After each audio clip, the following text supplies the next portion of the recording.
habían venido de la idolatría, del paganismo. La inmensa mayoría de los miembros de la iglesia no eran de origen judío, por lo tanto, antes habían sido idólatras. Había hermanas en la congregación que antes de convertirse habían ejercido lo que se llamaba la prostitución sagrada.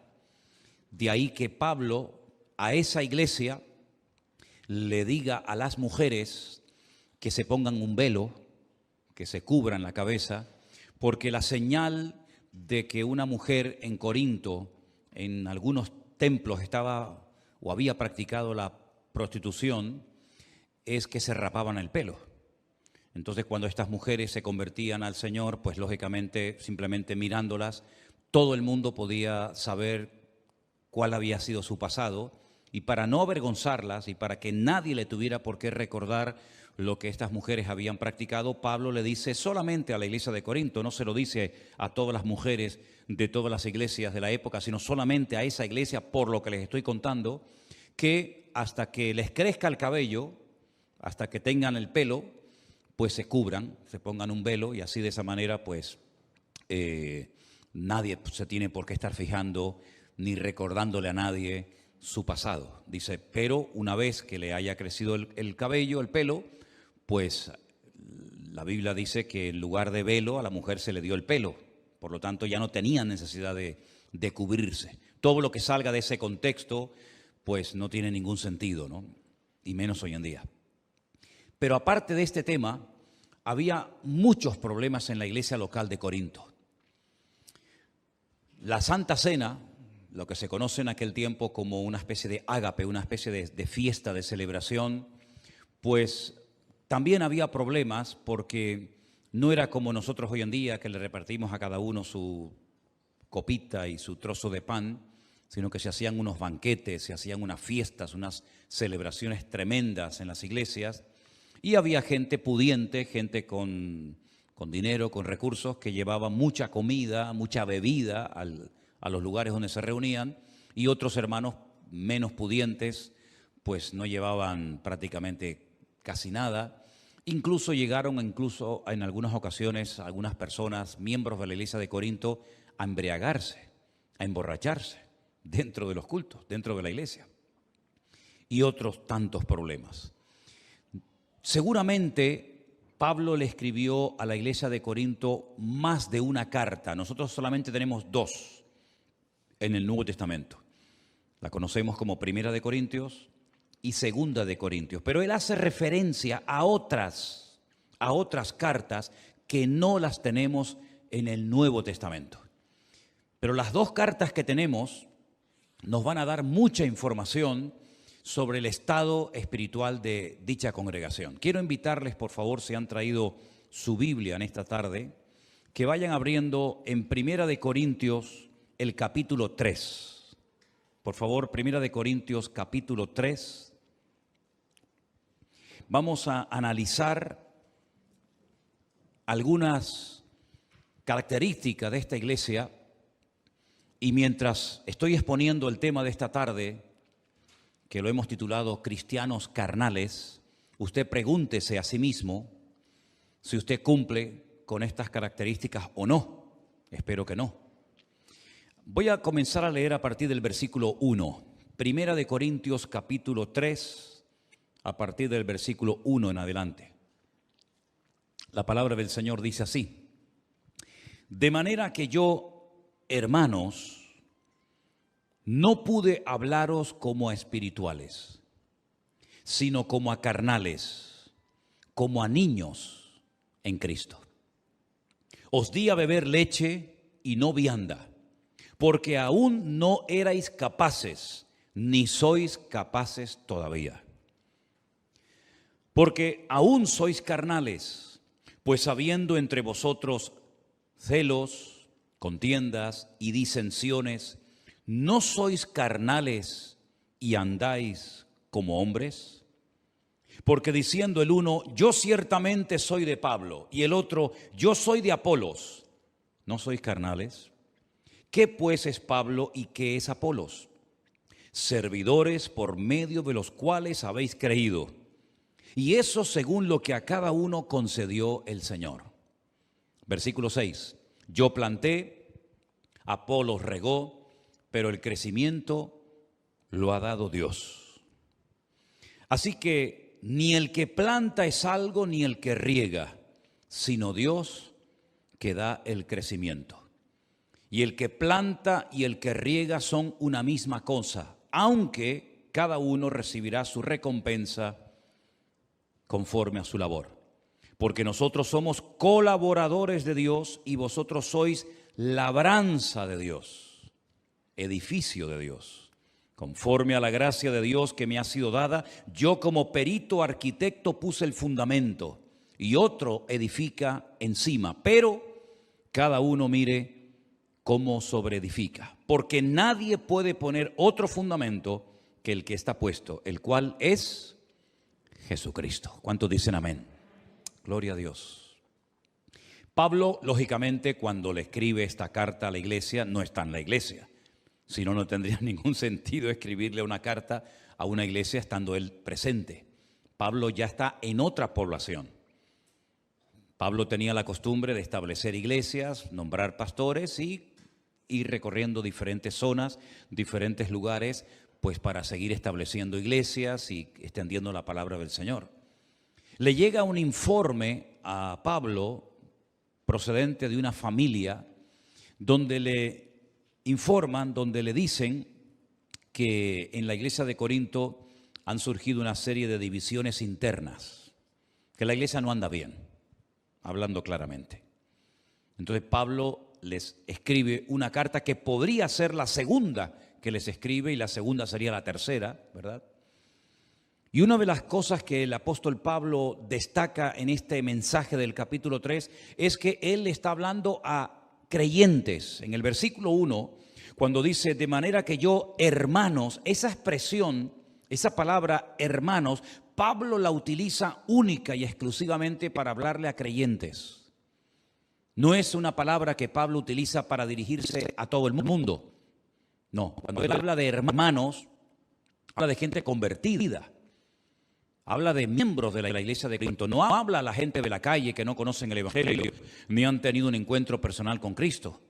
Cuando él dice hermanos, se está dirigiendo a los miembros de la congregación, los que han entendido el evangelio, los que ya llevan tiempo congregándose en esa iglesia. Por lo tanto, esto es muy importante, porque lo que a continuación les va a decir Pablo va dirigido única y exclusivamente a creyentes, no a inconversos. No a gente que no ha entendido el evangelio, sino a creyentes, cristianos, seguidores de Cristo.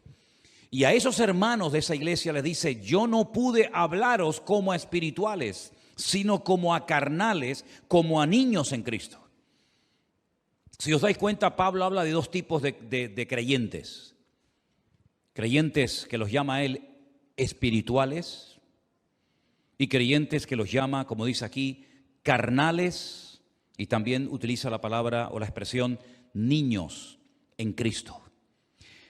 Busqué la palabra carnales. Saben que el Nuevo Testamento se escribió en griego.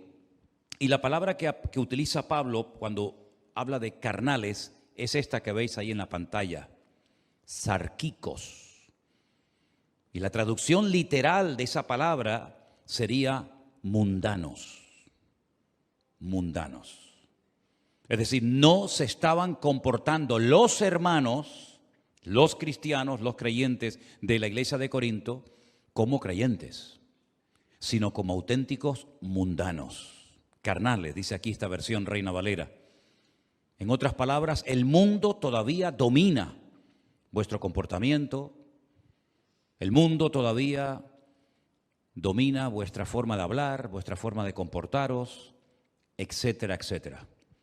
Claro, la pregunta que nos hacemos a estas alturas, ¿no? Bueno, ¿pueden haber hoy en día en las iglesias cristianos carnales, mundanos, niños en Cristo? ¿O era algo que solamente ocurría en el tiempo de los apóstoles, pero que ya hoy en día, después de tanta enseñanza, después de tanto tiempo, esto ya como que ya no nos afecta a nosotros? No sé qué opinan ustedes, pero mis queridos hermanos, hubo en el pasado cristianos mundanos o carnales, los hay en la actualidad y los seguirán habiendo siempre. Personas que se congregan, personas que leen la Biblia, personas que a lo mejor hasta se han bautizado, personas que participan de la Santa Cena, personas que llevan años congregándose en iglesias, pero que son mundanos. Son personas que no han terminado de romper con el sistema de valores del mundo. Son personas que en la iglesia son una cosa y en el mundo, en la calle, cuando nadie los ve, son otra completamente diferente. Incluso a veces hasta dentro de la misma congregación se comportan como si estuvieran con mundanos o con inconversos.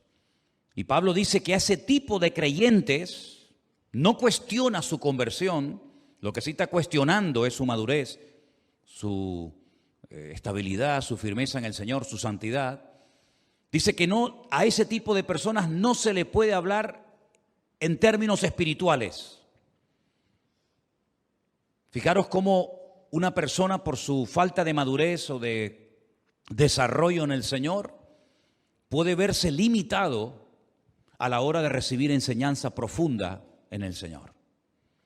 A Pablo estoy convencido de que le hubiera gustado muchísimo hablarle mucho más profundo, darle una enseñanza mucho más profunda a los hermanos de Corinto, pero dice, no pude hablaros como a espirituales, sino como a carnales, como a niños en Cristo.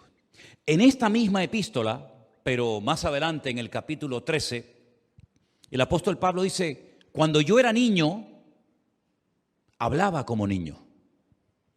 Pensaba como niño, juzgaba o me comportaba como un niño. Mas cuando ya fui hombre, dejé lo que era de niño.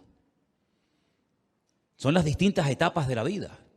No se le puede pedir a un niño pequeño que hable, que se comporte, que actúe como un adulto, ni tampoco se le puede pedir a un adulto o se espera de un adulto que se comporte como un niño, porque cada etapa, cada edad de la vida, pues lleva unas características, ¿no? Y el apóstol Pablo dice que estos hermanos de la iglesia de Corinto no habían madurado. Los llama mundanos, sarquicos, es la palabra griega que aparece, carnales, niños en Cristo. Dice que les daba leche, que es lo que comen los niños, no alimento sólido, vianda, porque no eran capaces, ni sois todavía en el momento actual, en el momento de recibir la carta, todavía no habían madurado. Dice, sois carnales, se lo vuelve otra vez a repetir. ¿En qué se basaba Pablo para hablar con tal contundencia a la iglesia? ¿En qué se basaba Pablo? ¿Qué observaba en ellos para llamarles niños, carnales, mundanos? Bueno, ahora lo dice. Hay entre vosotros, versículo 3, celos, contiendas y disensiones. Es decir, la forma como ustedes se están comportando dentro de la iglesia, no digo fuera, sino dentro de la congregación, es una forma típica de un mundano. Son las características típicas de una persona carnal, una persona celosa, envidiosa, que crea divisiones, que hace grupitos, ¿verdad? Que menosprecia a unos en favor de otros, contiendas, disensiones. Es decir, todos creo que tenemos en nuestra casa uno o varios espejos, ¿sí o no? ¿Cuántos tienen espejos en sus casas? Todo el mundo, ¿no? Algunos no pueden vivir sin un espejo, ¿a qué no? Se miran 40 veces en el espejo a lo largo del día. ¿Qué es lo que refleja el espejo? Lo que le pones delante. No te enfades con el espejo si te ves gordo, si te ves viejo, si te ves arrugado, si te ves demasiado canoso, si te ves... No te enfades con el espejo. El espejo proyecta lo que le ponen delante, ni más ni menos. Hay un espejo en el mundo espiritual en el cual podemos ver nuestra realidad. No lo que me gustaría, sino la realidad mía presente en el momento actual. Y es que mi nivel de madurez se refleja en la forma como me relaciono con mis hermanos en Cristo. Es decir, si tú eres una persona que busca la paz, que no eres celoso, que no eres envidioso, que no te sientes siempre ofendido, una persona que no crea divisiones, ni chismorreos, ni críticas, pues estás demostrando que has entendido lo que es el Evangelio y moverte en paz y en armonía en el cuerpo de Cristo.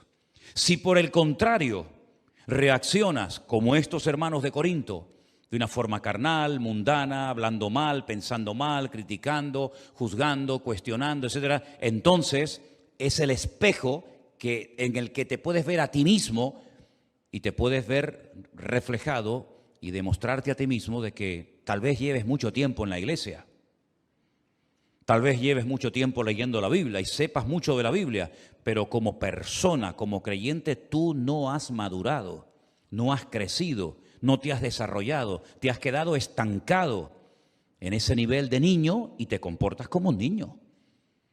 Te comportas como un niño, hablas como un niño, piensas como un niño, reaccionas como un niño, y todo eso es la evidencia más que clara de que no ha habido madurez, desarrollo en tu vida. Hay otra carta muy bonita y muy interesante que seguramente ustedes la han leído en otras ocasiones, que es la carta a los Hebreos. Conocéis la carta a Hebreos, ¿verdad? No se sabe exactamente quién la escribió, hay muchas opiniones, eso es lo de menos. Pero hay una parte en esa carta en la que el autor dice, debiendo ser ya maestros. Un maestro es una persona que enseña. Un maestro es una persona que tiene algo que compartir y enseñar a los demás. Dice, debiendo ser ya maestros después de tanto tiempo, todavía tenéis necesidad de leche y no de alimento sólido, porque sois inexpertos en la palabra de Dios. Fijaros que no solamente era un problema de los corintios, era también un problema de los gálatas, y un problema de los tesalonicenses, y un problema de los romanos, y un problema que ha habido siempre a lo largo de la historia. Iglesias, creyentes que no crecen, que se quedan raquíticos, anoréxicos, espiritualmente hablando, y que pasa el tiempo, pero están siempre igual o peor. Y esta es la triste realidad de la iglesia de Corinto. Pablo no la oculta. Pablo no dice, bueno, hermanos, no pasa nada. No. Pablo los confronta y Pablo les dice, no les puedo hablar como espirituales, no les puedo dar viandas, sino leche, porque sois mundanos, porque sois carnales, hay divisiones, hay celo, hay envidias entre vosotros. Y pone un ejemplo no de otra iglesia, un ejemplo de lo que estaba pasando allí. Y dice, yo soy de Pablo, otro dice yo soy de Apolos, ¿verdad? No sois carnales y actuáis como niños. Y Pablo dice, nosotros, los predicadores, los pastores que hemos estado ministrando en esa iglesia, dice, nosotros somos servidores por medio de los cuales habéis creído. Y eso según lo que a cada uno concedió el Señor. Más adelante en el versículo 9 dice, nosotros somos colaboradores de Dios y vosotros sois labranza de Dios, edificio de Dios, colaboradores, servidores, instrumentos al fin y al cabo, y ellos lo que estaban haciendo es seguir al instrumento en vez de seguir al Dios que usaba el instrumento. Es como si terminamos adorando, no sé, el martillo, el destornillador o cualquier otra herramienta y no nos damos cuenta de que detrás de ese instrumento, detrás de esa herramienta, hay una mano, hay una persona con nombre, con apellido. Exactamente igual ocurre en la obra de Dios. Dios puede utilizar mucho a un hombre, Dios puede utilizar mucho a una persona a la hora de predicar, a la hora de enseñar, a la hora de fundar una iglesia, a la hora de hacer muchas cosas, pero detrás de ese instrumento, detrás de esa persona de carne y hueso está el Señor, que es al que tenemos que seguir, honrar y adorar, y no al instrumento que Dios está utilizando. Amén, hermanos. Yo he hecho una pequeña lista de 10 características de los cristianos carnales, de los niños en Cristo. Vamos a ir punto por punto analizando cada uno de ellos y mientras hablamos de cada uno de estos puntos, pregúntate a sí mismo si te sientes identificado o no con lo que voy a compartir. Característica número 1 de los cristianos carnales poco desarrollados o nada desarrollados en Cristo. Se mueven por emociones y sentimientos. Quiero que todos juntos leamos este primer punto, por favor. Se mueven por emociones y sentimientos. ¿Es malo emocionarse o expresar algún tipo de emoción o de sentimiento? No. Dios nos ha creado con la capacidad de llorar, de reír, de emocionarnos, pero las emociones y los sentimientos pueden ser traicioneros, porque son fluctuantes, son cambiantes. No sentimos lo mismo ahora que cuando teníamos 14 años o cuando teníamos 8 años. No sentimos lo mismo todos los días de nuestra vida. Ni nos emocionan, ni nos atraen siempre las mismas cosas que a lo mejor hace años sí. Porque vamos cambiando, vamos progresando, ¿verdad? Y no es lo mismo un niño lo que siente, por lo que se emociona con sus juguetes, con sus amigos, que un hombre, una mujer ya casada, con familia, con hijos, ¿verdad? Los sentimientos son fluctuantes, son cambiantes. Y el creyente no puede ser fluctuante. Ahora creo muchísimo, mañana no creo nada. Ahora leo muchísimo la palabra de Dios, mañana no quiero saber nada de la Biblia. Ahora voy a la iglesia, llamo al Señor y quiero servir al Señor. Dentro de 15 o 20 días ya no me quiero congregar más porque no me hablaron, no me saludaron, no me llamaron, no sé qué, no sé cuánto. Eso es el peligro de dejarse llevar o guiar o pastorear por sentimientos y por emociones. Y este tipo de creyentes, poco maduros, poco estables, poco o nada firmes en el Señor, son gente emocional. Gente que los ves un día y se quieren comer el mundo. Y al poco tiempo ves que el mundo se lo comió a él. Son gente emocional, gente fluctuante. Son personas manipulables. Son personas que no tienen estabilidad en el Señor. Y hoy en día, si algo necesitamos los cristianos, es estar bien firmes y estables y constantes en las cosas del Señor. Amén, hermanos. Porque el mundo cambia tan rápido. La vida que estamos llevando hoy en día hace poco tiempo atrás era completamente diferente. Y la vida cambia continuamente, pero el Señor permanece para siempre. Porque Él es el mismo ayer, hoy y para siempre. ¿Cuántos dicen amén? Segunda característica de los niños en Cristo, de los cristianos carnales, no aceptan un no por respuesta, ni de Dios ni del hombre. Siempre quieren salirse con la suya, como los niños, ¿verdad? Como le digas al niño, no hay más caramelos.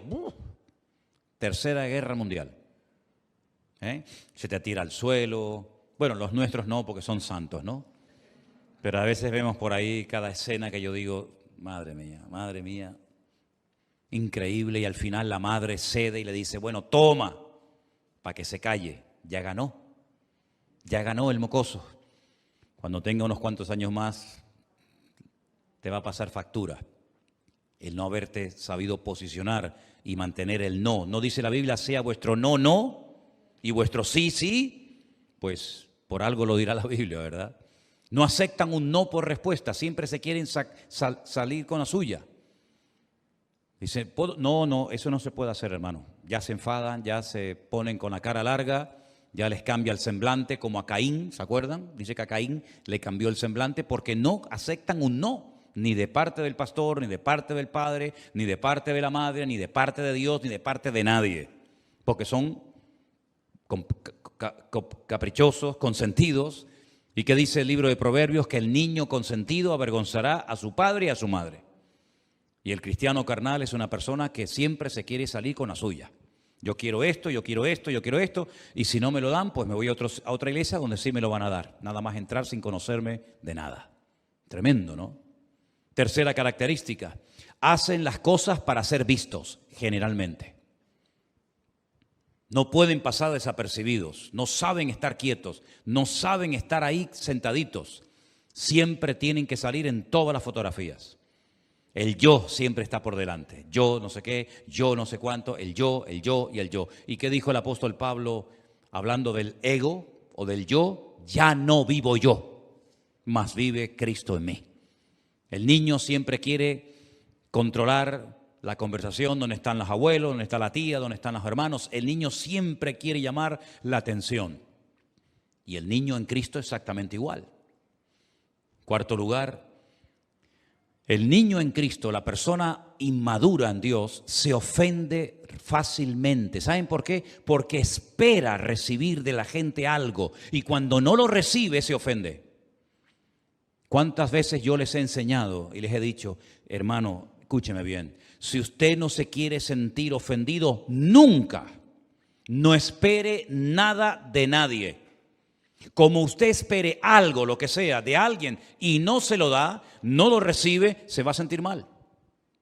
No espere nada de nadie, pero de Dios espere lo que el Señor tenga preparado para usted.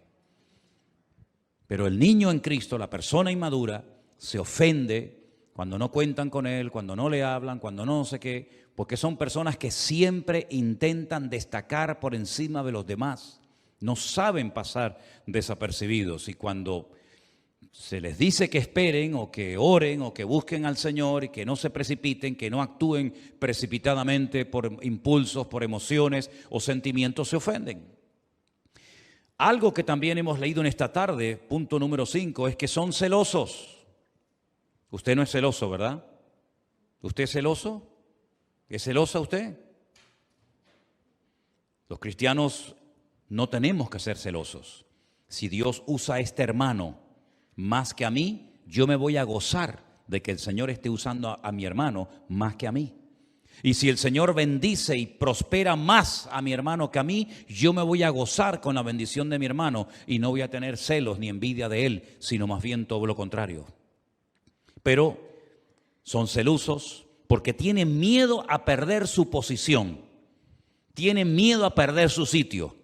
Uy, y si viene alguien que canta mejor que yo, y si viene alguien que toca mejor que yo, y si viene otra persona que lleva menos tiempo que yo en la iglesia o en la escuela dominical o en el culto de jóvenes o donde sea, y resulta que me quita el puesto como si en la iglesia tuviéramos puestos.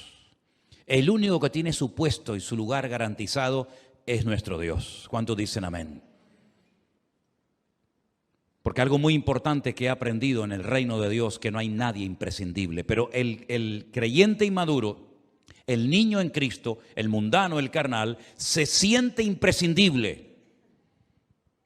Y el Señor nos ha mostrado 1000 veces que en la iglesia de Cristo no hay nadie imprescindible. ¿Cuántos dicen amén? Se murió Pablo, el apóstol Pablo, una tremenda pérdida. Seguramente muchos hermanos lamentaron que lo ejecutaran en Roma. ¿Qué va a pasar ahora? Nada. La iglesia siguió adelante. Y murió Juan y Santiago y Timoteo. Y murieron todos los apóstoles de Cristo. ¿Y qué pasó con la iglesia? Siguió adelante, no pasó nada. Y vinieron persecuciones, y vinieron herejías, y vinieron personas a hacer daño a la iglesia. ¿Y qué pasó con la iglesia? Siguió adelante. Porque la promesa de Dios es que las puertas del Hades, del infierno, no prevalecerán contra la iglesia. Si no estoy yo, estará otro, y si no está otro, está otro. No pasa nada, el Señor cuida de su iglesia. Y si no es presencialmente, es por internet. Y si no es por internet, no se preocupen ustedes que el Señor es fiel y nunca nos va a abandonar. El único imprescindible en la casa de Dios, en la iglesia, es Él, el dueño, la cabeza de la iglesia. Ni tú ni yo somos imprescindibles. ¿Cuánta gente ha pasado por esta iglesia? ¿Cuánta gente ha pasado? Y la iglesia sigue avanzando, sigue adelante. Porque la iglesia no es del hombre. Una verdadera iglesia, quien la sustenta y quien la cuida es el dueño de la iglesia, que es el Señor Jesucristo. Y si no toca uno la batería, no te preocupes, mañana viene otro. Y si no, no pasa nada. Y si no hay pastor, vendrá otro. Y si no, siempre es así. El Señor nos ha demostrado que al único que tenemos que anhelar que esté siempre es a Él y a su presencia. Un punto muy importante también, el número 7, es que siempre están a la defensiva. Cualquier mensaje que uno predique ya se lo toman, se sienten aludidos, porque siempre están con la escopeta cargada, siempre están con las uñas para afuera, a la defensiva. Esto lo está diciendo por mí, seguro. Yo sé que esto me lo está diciendo a mí. Gracias al Señor, con 60 años que voy a cumplir dentro de poco tiempo, nunca he necesitado de un micrófono para decirle a una persona en su propia cara lo que he sentido de parte de Dios decirle. No necesito utilizar el púlpito para decirle a usted, hermano y hermana, lo que creo de parte de Dios que le tenga que decir. ¿Cuántas veces, tal vez ustedes no lo saben, porque si no lo digo, ¿cómo lo van a saber? Pero ¿cuántas veces ha terminado un culto Y se me han acercado unas cuantas personas y me han dicho, hermano, hoy el mensaje era todo para mí. Hoy el Señor me habló y resulta que hace 10 minutos me lo dijeron 4 personas y él o ella no se habían dado cuenta. Porque la palabra de Dios es para todos.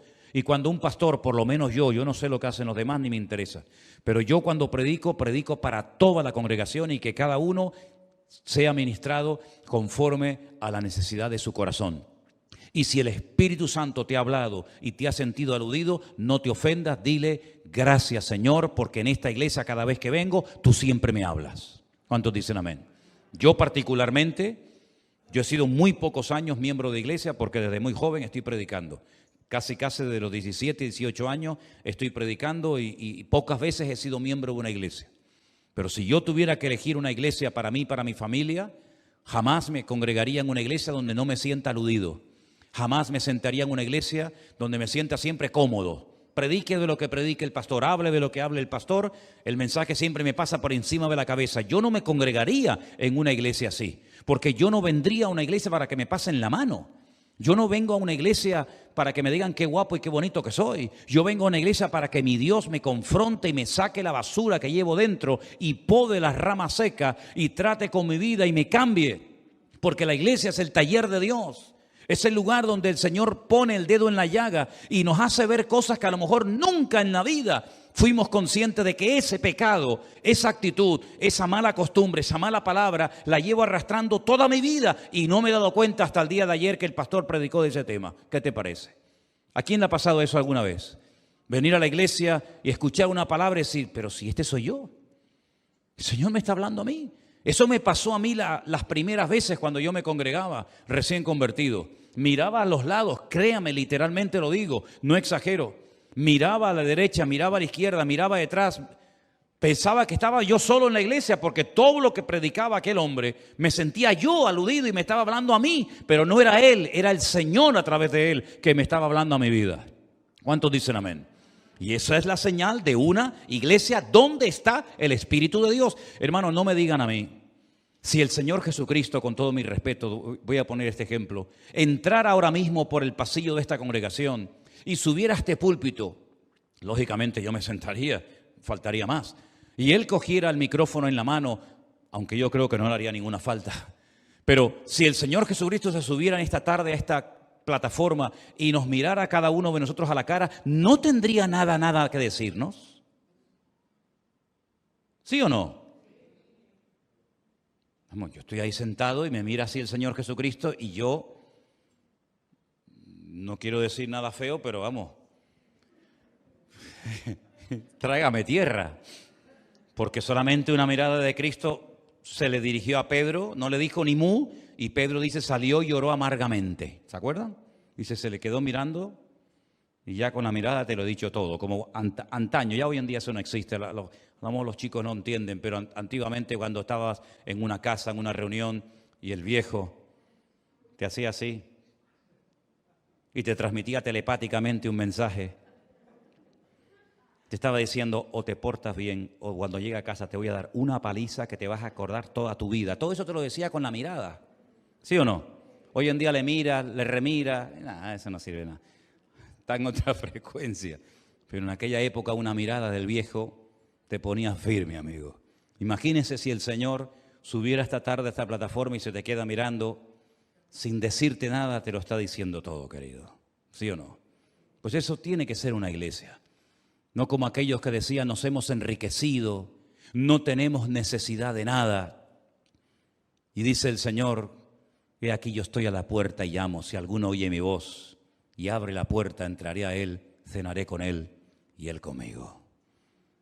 Habían empezado el culto y habían dejado al Señor fuera, metafóricamente hablando, ¿verdad?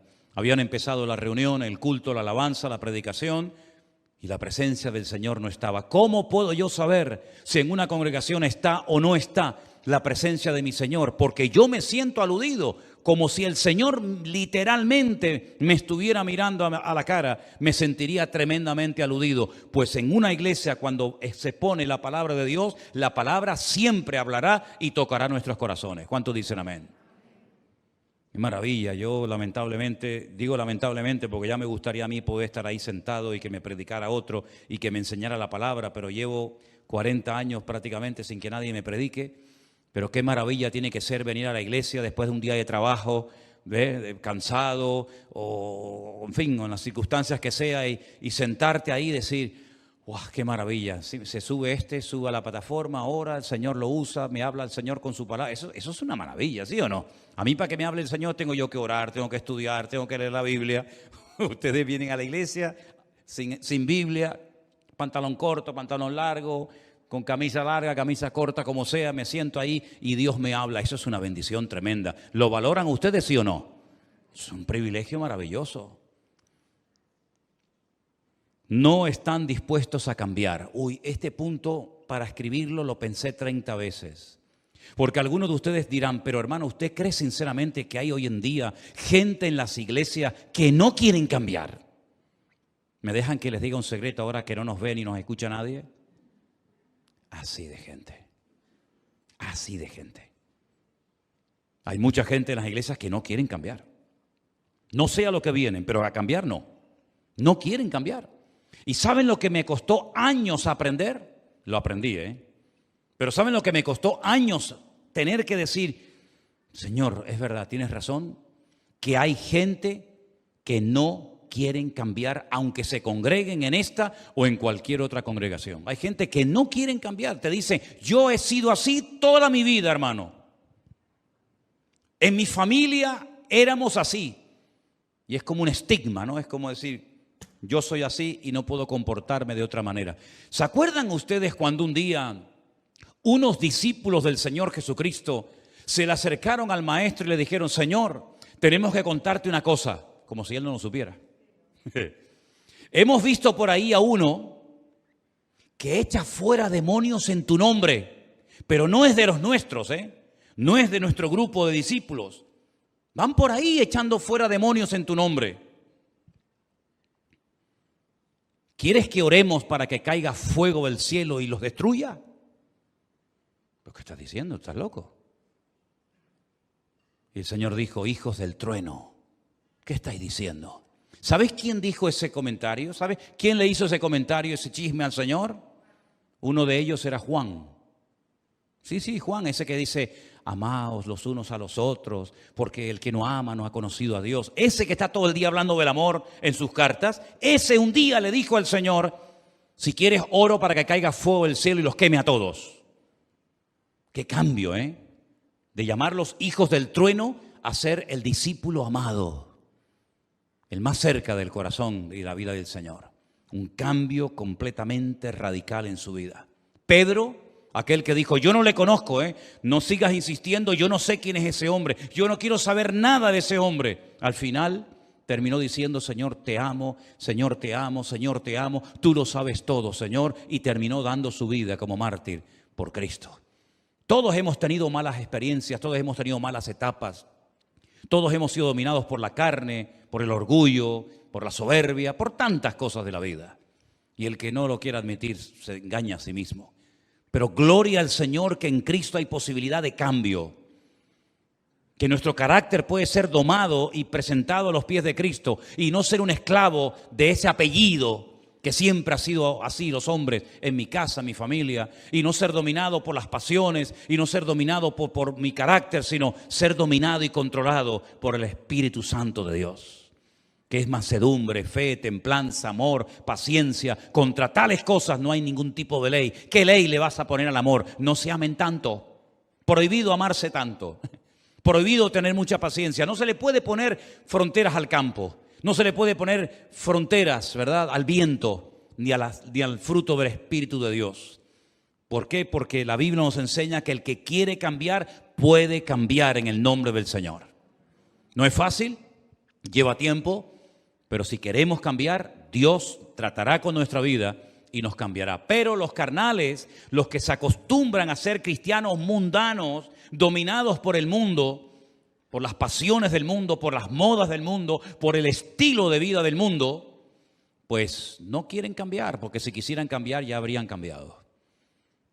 Número 9, condenan a los demás para justificarse a sí mismos. ¿Conocen gente así? Esto se llama en psicología proyección. Esto es muy típico en los niños. Mira, precisamente en los niños. Estamos hablando de niños, ¿no? Estamos hablando de niños en Cristo. ¿Quién pintó la pared? A ver, ¿quién pintó la pared aquí? ¿Quién hizo ese dibujo? Y te dice el niño, yo no. ¿Quién fue? Él. Y vas a él y ¿quién fue? No, él. Les da miedo decir, fui yo pinté la pared. Proyectamos en el otro, ¿verdad? Por miedo a reconocer que fui yo el que pinté la pared, el que dije esto o hice aquello. Y el cristiano carnal, el niño en Cristo, es la persona que dice, hay peores en la iglesia que yo. ¿Conocen gente así? Bueno, fumar tampoco es tan grave. Criticar es peor que fumar. O fumar es... Digo fumar como puedo decir cualquier cosa. Parece que siempre el fumador es el peor pecador del mundo, ¿no? Y después está uno que critica y como no se ve. Pero hermanos, reconozcamos las cosas.